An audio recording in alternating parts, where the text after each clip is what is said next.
Shalom, selamat berjumpa kembali dalam layanan audio Sahabat Seperjalanan. Hari ini adalah hari Minggu 13 April 2025. Tema renungan saat teduh kita dengan judul Sengsara atau Menderita itu Sementara. Firman Tuhan terambil dalam Roma 5 ayat yang ketiga sampai dengan kelima. Dan bukan hanya itu saja, kita malah bermegah juga dalam kesengsaraan kita. Karena kita tahu bahwa kesengsaraan itu menimbulkan ketekunan, dan ketekunan itu menimbulkan tahan uji, dan tahan uji menimbulkan pengharapan, dan pengharapan tidak mengecewakan karena kasih Allah telah dicurahkan di dalam hati kita oleh Roh Kudus yang telah dikaruniakan kepada kita. Mari kita berdoa. Bapa yang di dalam surga, kami memahami hidup ini penuh dengan penderitaan dan kesengsaraan, namun penderitaan dan kesengsaraan bersifat sementara. Dalam nama Tuhan Yesus kami berdoa, amin. Shalom sahabat perjalanannya dikasihi Tuhan. Kalau berbicara tentang sementara dan yang kekal, maka kesengsaraan dan penderitaan masuk dalam kategori yang mana?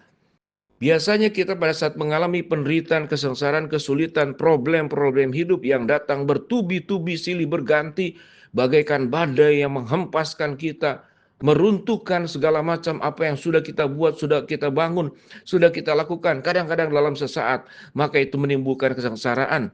Dan kesengsaraan itu menimbulkan penderitaan yang kemudian pada akhirnya menimbulkan rasa sakit yang sangat mendalam dan derai air mata yang tidak terbendung. Tentu wanita jauh lebih mudah mengeluarkan air mata dibanding lelaki. Tetapi lelaki bukan berarti tidak menangis. Dia menangis dalam hati sama saja pedihnya. Sahabat seperjalanannya dikasihi Tuhan. Sengsara dan menderita, apakah kemudian itu sifatnya kekal?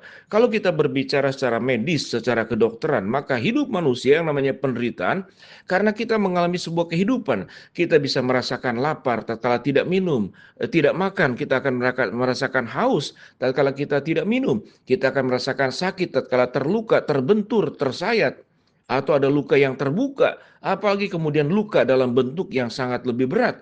Kecelakaan yang menimbulkan patah tulang, bahkan kemudian darah yang tercurah. Maka penderitaan dan kesengsaraan itu tanda bahwa kita itu hidup. Di dalam hidup ini Alkitab memang mengatakan semenjak dari Adam dan Hawa jatuh dalam dosa, kesengsaraan dan penderitaan itu datang kepada Adam. Di dalam berjuang mencari nafkah datang kepada Hawa. Di dalam sakit, dalam melahirkan dan bagaimana berjuang mengurus dan membesarkan anak.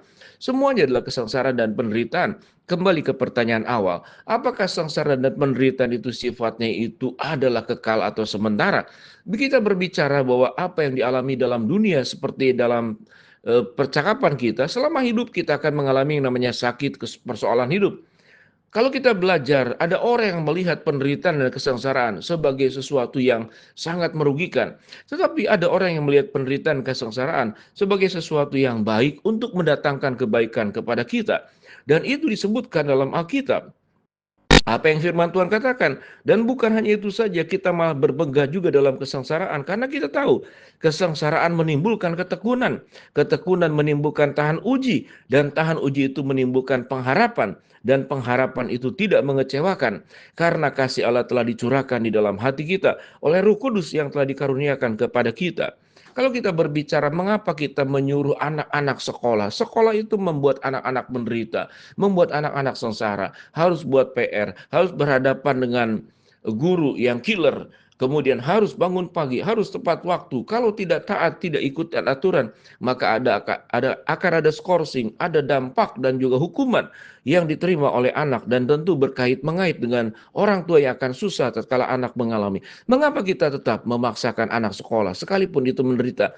Karena kesengsaraan di dalam belajar itu akan menimbulkan sebuah ketekunan, dan ketekunan itu menimbulkan tahan uji, dan tahan uji itu kita bisa menikmati anak menjadi cerdas, anak menjadi memiliki ilmu, anak memiliki karakter, anak memiliki daya tahan. Jadi kesengsaraan sangat tergantung juga dari sudut pandang, dan dikatakan kesengsaraan itu menimbulkan tahan uji, dan tahan uji itu menimbulkan pengharapan.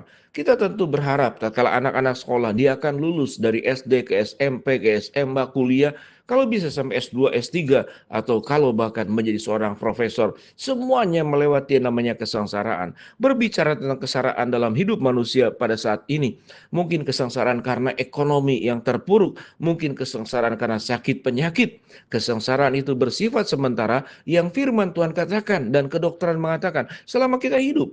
Setelah kita mati, memang ada kesengsaraan bagi mereka mereka yang tidak percaya kepada Kristus, kesengsaraan kekal dalam kematian kekal.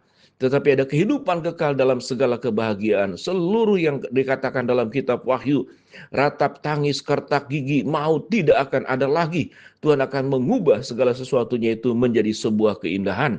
Sehingga kesimpulannya sahabat seperjalanan, kesengsaraan dan penderitaan itu sifatnya sementara dan tidak akan selama-lamanya. Setelah kita meninggal, selesailah seluruh kesengsaraan dan penderitaan karena kita menjadi milik Kristus yang akan menikmati kebahagiaan di surga sana.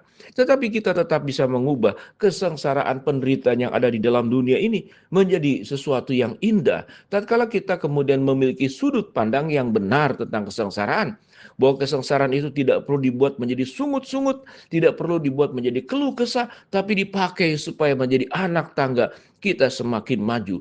Seorang yang hebat, seorang yang luar biasa. Kalau kita berbicara tentang tentara, tentara-tentara yang khusus, pasukan-pasukan khusus itu jauh lebih menderita di dalam pelatihan yang diterima, mungkin 2 sampai 3 kali lipat dari tentara biasa. Kemudian dia akan menjadi pasukan khusus.